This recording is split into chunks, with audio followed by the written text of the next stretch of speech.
اللہ کی ناراض ہونے کی 5 نشانیاں، کیا یہ نشانیاں تم میں تو نہیں؟ حضرت موسیٰ علیہ السلام نے عرض کی، یا اللہ تیرے ناراض ہونے کی نشانی کیا ہے؟ اللہ تعالیٰ نے فرمایا، موسیٰ میرے ناراض ہونے کی یہ 5 نشانیاں ہیں۔ بسم اللہ الرحمن الرحیم۔ دنیا بھر کے سائنسدان اور ماہرین زلزلوں، سیلابوں، سمندری طوفانوں اور دیگر آفتوں کے کچھ ظاہری اسباب کا ذکر کرتے ہیں، لیکن قرآن کریم نے گزشتہ اقوام پر آنے والی ان آفتوں، زلزلوں، آندھیوں، طوفانوں، وباؤں اور سیلابوں کا ذکر ان اقوام پر اللہ تعالیٰ کی ناراضگی کے اظہار کے طور پر کیا ہے، اور ان قدرتی آفتوں کو ان قوموں کے لیے اللہ کا عذاب قرار دیا ہے۔ بلا شبہ جہنم اللہ تعالیٰ کے اظہار جلال اور اظہار غیظ و غضب کا مقام ہے، لیکن رب کی ناراضگی کا نتیجہ فقط آخرت اور جہنم تک محدود نہیں ہے، بلکہ دنیاوی زندگی بھی اس کے قہر و غضب سے آزاد نہیں ہے، کیونکہ وہ دنیا اور آخرت دونوں کا رب ہے۔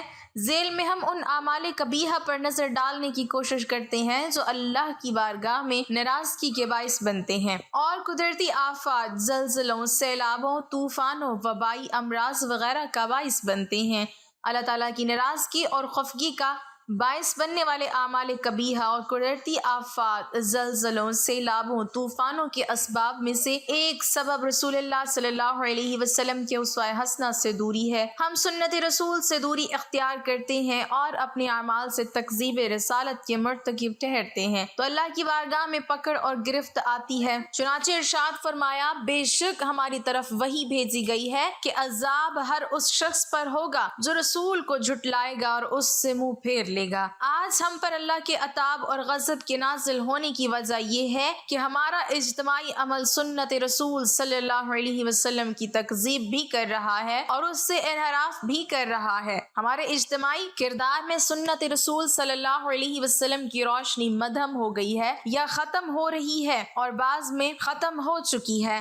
آج ہمارا حال یہ ہے کہ ہم اسلام کی روشن تعلیمات کے بجائے زمانہ جاہلیت کی طرف بڑھتے ہوئے دکھائی دیتے ہیں۔ ہمیں آج پھر پلٹنا ہے اس ذات کی طرف جس کی پیروی کا رب نے ہمیں حکم دیا ہے، اور جس کی پیروی میں کامیابی، نجات، ہدایت اور بندگی کا کمال ہے۔ رسول اکرم صلی اللہ علیہ وسلم کی اطاعت و پیروی کا ہمیں یوں حکم دیا گیا، اور تم انہی کی پیروی کرو تاکہ تم ہدایت پا سکو۔ اس پیروی و اطاعت رسول کا سب سے بڑا تقاضا یہ ہے کہ رسول اللہ صلی اللہ علیہ وسلم کی کسی امر کی مخالفت ہمارے وجود سے سرزد نہ ہونے پائے۔ اگر امر رسول صلی اللہ علیہ وسلم سے مخالفت ہمارے وجود میں جڑ پکڑ گئی تو اس کا نتیجہ اللہ کی غضب کی صورت میں نازل ہوگا۔ ارشاد فرمایا، پس وہ لوگ ڈر جائیں جو رسول صلی اللہ علیہ وسلم کے امر کی خلاف ورزی کر رہے ہیں کہ دنیا میں ہی انہیں کوئی آفت آ پہنچے گی یا آخرت میں ان پر دردناک عذاب آن پڑے گا۔ اس آیت کریمہ نے اس حقیقت کو واضح کر دیا ہے کہ رسول اللہ صلی اللہ علیہ وسلم کی مخالفت فتنے اور عذاب کا باعث ہے۔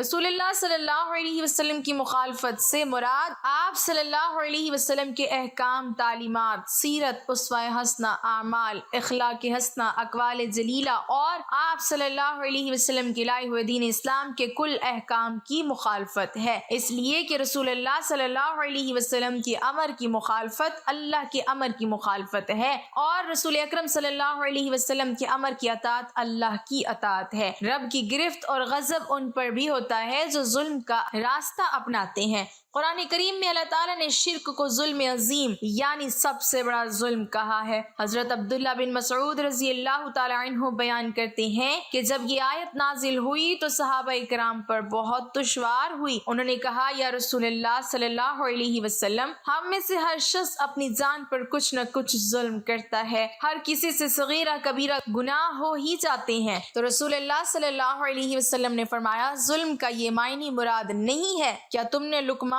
کا اپنے بیٹے کے متعلق یہ قول نہیں سنا کہ شرک ظلم عظیم ہے؟ تو آیت کریمہ میں ظلم سے مراد شرک ہے، اور شرک سب سے بڑا ظلم ہے۔ آپ نگاہ اٹھا کر دیکھیے، دنیا میں بہت ساری مساجد ملیں گی جن میں بزرگوں کی قبروں کی تعظیم اور ان پہ سجدے وغیرہ کیے جاتے ہیں، حالانکہ جب ہم ایک لمحے کے لیے نبی کریم صلی اللہ علیہ وسلم کی وفات سے پہلے کے اوقات کو دیکھتے ہیں، بلکہ تقریباً سکرات الموت کا عالم ہے، آپ اپنی چادر کبھی منہ سے اٹھاتے کبھی ڈھانک لیتے۔ عین اس وقت آپ نے فرمایا، رسول اللہ صلی اللہ علیہ وسلم پر جب آخری مرض طاری ہوا تو آپ اپنی کملی چہرہ مبارک پر ڈالتے تھے، اور جب سانس گھٹنے لگتا تو چہرہ کھول لیتے اور اسی حالت میں فرماتے، یہود اور نصارہ پر اللہ کی لعنت ہو جنہوں نے اپنے انبیاء کی قبروں کو سجدہ گاہ بنا لیا۔ نبی کریم صلی اللہ علیہ وسلم یہود و نصارہ کے عمل بد سے مسلمانوں کو ڈرا رہے تھے۔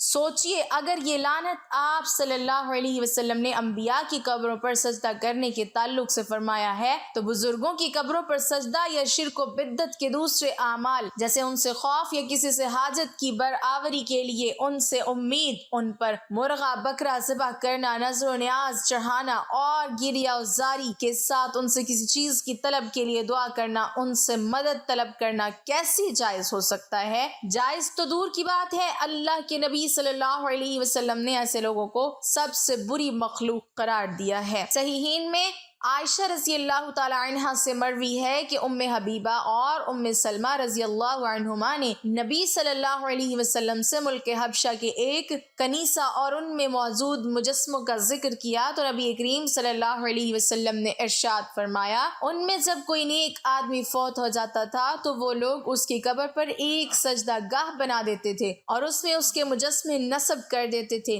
بلا شبہ وہ اللہ کے نزدیک بدترین مخلوق ہیں۔ افسوس ہے کہ آج مسلمانوں کی ایک بہت بڑی اکثریت مشرکین عرب کی طرح توحید ربوبیت کی تو قائل ہے لیکن توحید الوہیت کی منکر ہے، اس لیے وہ مافوق الاسباب طریقے سے غیر اللہ سے بھی امیدیں وابستہ کرتی ہیں، غیر اللہ کے نام کی بھی نذر و نیاز دیتی ہیں، غیر اللہ سے بھی استمداد و استغاثہ کرتی ہیں، قبروں کا طواف کرتی ہیں۔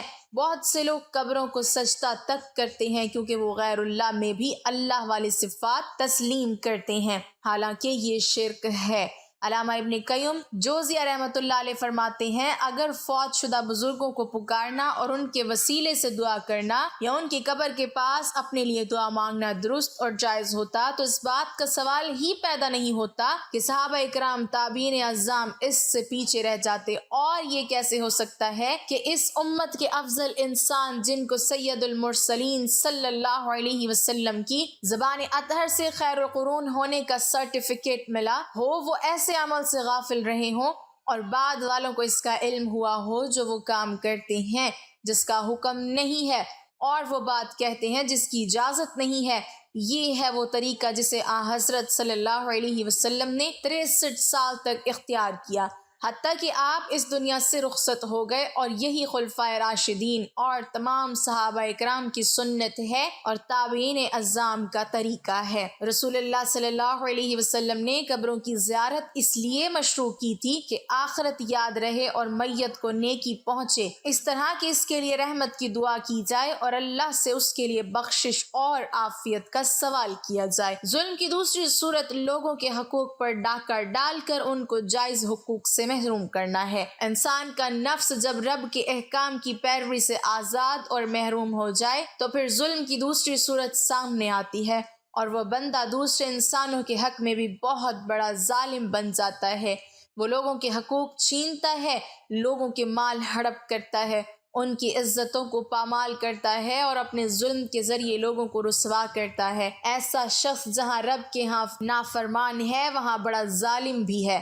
گویا اس طرح وہ بیک وقت حقوق اللہ سے بھی انحراف کرتا ہے اور حقوق العباد سے بھی اعراض کرتا ہے۔ یہ نفس ایک ہی وقت میں اللہ کے ہاں بھی ظالم ہے اور بندوں کے حق میں بھی ظالم ہے۔ ایسے ظالموں کے لیے دنیا میں اللہ کا غضب اور آخرت میں اس کا عذاب ہے، اس لیے ارشاد فرمایا، اور ظالموں کے لیے اس نے دردناک عذاب تیار کر رکھا ہے۔ ظالم اس عذاب اور غضب کا اس لیے شکار ہوتے ہیں کہ وہ اپنے عمل کے ذریعے اللہ اور اس کے رسول صلی اللہ علیہ وسلم اور دین اسلام کی تعلیمات کی کھلم کھلا تکذیب کرتے ہیں، اللہ کے احسانات کو جھٹلاتے ہیں اور اس کی نعمتوں کا عملاً انکار کرتے ہوئے اس کی آیات سے انحراف کرتے ہیں۔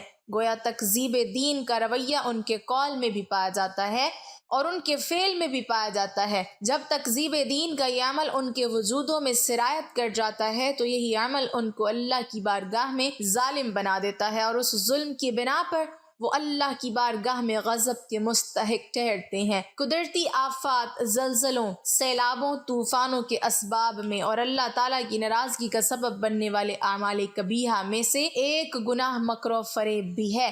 مکر و فریب وہ گناہ ہے جو اللہ کے عذاب کے نزول اور اس کی گرفت کا باعث بنتا ہے۔ اللہ کا ارشاد ہے، اور جو لوگ بری چالوں میں لگے رہتے ہیں ان کے لیے سخت ترین عذاب ہے، اور ان کا یہ مکر برباد ہو جائے گا۔ خفیہ طریقے سے کسی کو نقصان پہنچانے کی تدبیر کو مکر کہتے ہیں۔ اس سے مراد وہ لوگ ہیں جو اچھی بات کے بجائے باطل اور خبیث باتیں لے کر اٹھتے ہیں اور مکاریوں اور چالاکیوں سے انہیں غالب کرنے کی کوشش کرتے ہیں۔ کفر و شرک کا ارتکاب بھی مکر ہے۔ ہر وہ تدبیر جس سے اسلام کی راہ روکی جا سکتی ہو وہ مکر ہے۔ ریاکاری بھی مکر ہے۔ یہاں یہ لفظ مکر کی تمام صورتوں کو شامل ہے۔ اللہ پاک نے مکر و فریب کرنے والے لوگوں کے انجام سے آگاہ کرتے ہوئے فرمایا، بس ان کے مکر کا انجام دیکھیں، ہم نے مکر کرنے والوں اور ان کی قوم کو ہلاک کر دیا۔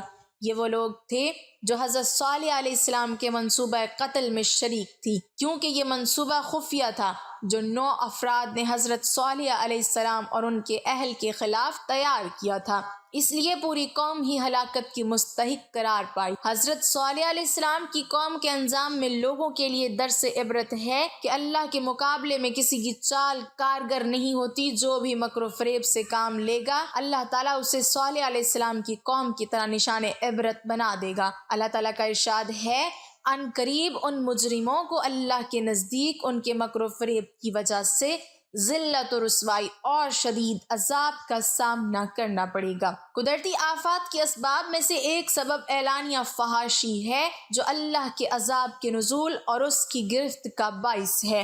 جس طرح قول صالحہ اور عمل صالحہ انسان کے لیے نجات کا باعث بنتا ہے، اسی طرح قرآن اس حقیقت کو بھی واضح کرتا ہے کہ جب انسان فحش و منکرات میں پڑ جاتا ہے، اللہ کی اطاعت کو معصیت میں بدل دیتا ہے، منکرات سے محبت کرتا ہے، حسنات سے نفرت کرتا ہے، بدی کی طرف رغبت کرنے لگتا ہے اور فحش چیزوں میں چاہت رکھنے لگتا ہے، تو تب اللہ کی گرفت اس کا مقدر بن جاتی ہے۔ ارشاد فرمایا، تم میں سے کوئی اعلانیہ معصیت کا مرتکب ہو تو اس کے لیے عذاب دگنا کر دیا جائے گا۔ جو لوگ اہل ایمان میں بے شرمی و بے حیائی اور فحاشی کو پھیلانے کے مرہق بنتے ہیں اور ان کی خواہش ہے کہ اسلامی معاشرے میں سے شرم و حیا کا جنازہ اٹھ جائے، ایسے لوگ دنیا میں بھی دردناک عذاب سے دوچار ہوں گے اور آخرت میں بھی انہیں دردناک عذاب دیا جائے گا، اور جہنم کا عذاب انتہائی سخت، اذیت ناک اور ناقابل برداشت عذاب ہوگا۔ اللہ تعالیٰ کا ارشاد ہے، اور لوگوں میں سے ایسا بھی ہے جو بیہودہ کلام خرید کر لاتا ہے تاکہ لوگوں کو اللہ کے راستے سے روکے اور جہالت کے ساتھ گمراہ کرے اور اس دعوت حق کو مذاق بنائے، ایسے لوگوں کے لیے ذلیل کرنے والا عذاب ہے۔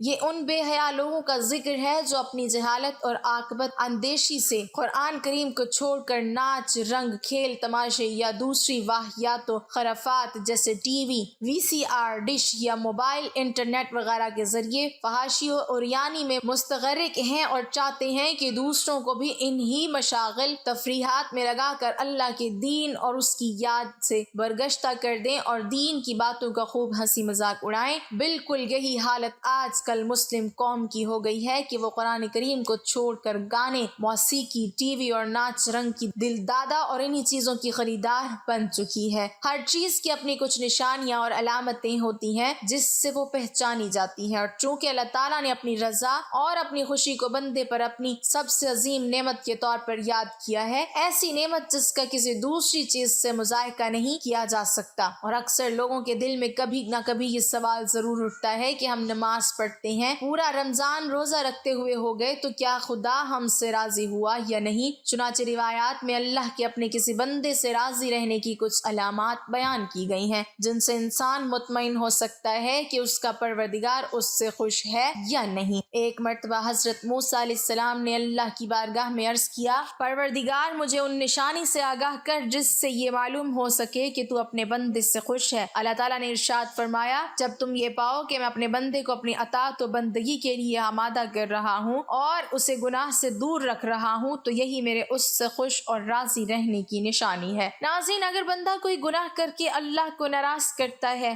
لیکن بعد میں وہ بندہ توبہ استغفار کر لیتا ہے اور اپنی حالت درست کر لیتا ہے تو اللہ کی ناراضگی ختم ہو جاتی ہے۔ حدیث میں ہے کہ گناہ سے توبہ کرنے والا ایسا ہے جیسے اس نے گناہ کیا ہی نہیں ہے۔ ہاں، اگر کوئی شخص ڈھٹائی کے ساتھ گناہ کرتا رہتا ہے، گناہ سے توبہ نہیں کرتا، تو اللہ تعالیٰ اس کے دل پر مہر لگا دیتا ہے، اس کے بعد وہ خیر سے محروم ہو جاتا ہے۔ چنانچہ ایک حدیث میں اللہ کے رسول صلی اللہ علیہ وسلم نے فرمایا، جو شخص بلا کسی عذر کے محض سستی اور لاپرواہی کی بنا پر 3 جمعہ ترک کر دے، اللہ تعالیٰ اس کے دل پر مہر لگا دیتا ہے۔ حضرت سیدنا موسیٰ علیہ السلام نے عرض کی، یا اللہ تیرے ناراض ہونے کی نشانی کیا ہے؟ اللہ تعالیٰ نے فرمایا، اے موسیٰ، میرے ناراض ہونے کی پہلی نشانی، جب میں جس قوم پہ ناراض ہوتا ہوں تو میں بے وقت بارشیں برساتا ہوں، اور جب بے وقت بارشیں برستی ہیں تو فصلیں تباہ و برباد ہو جاتی ہیں، جب فصلیں تباہ و برباد ہو جاتی ہیں تب ملک میں غربت پھیل جاتی ہے۔ موسیٰ، میرے ناراض ہونے کی دوسری نشانی، پیسہ بخیلوں کے ہاتھ میں دے دیتا ہوں۔ یہ بخیل لوگ جو ہیں یہ اپنی دولت کے اوپر ایسے سانپ بٹھا دیتے ہیں، کسی کو ہاتھ نہیں لگانے دیتے۔ بخیل خود مر جاتے ہیں، پیسہ وہیں پڑا رہتا ہے، نہ دنیا کے کام آتا ہے نہ ہی تو آخرت میں کام آتا ہے،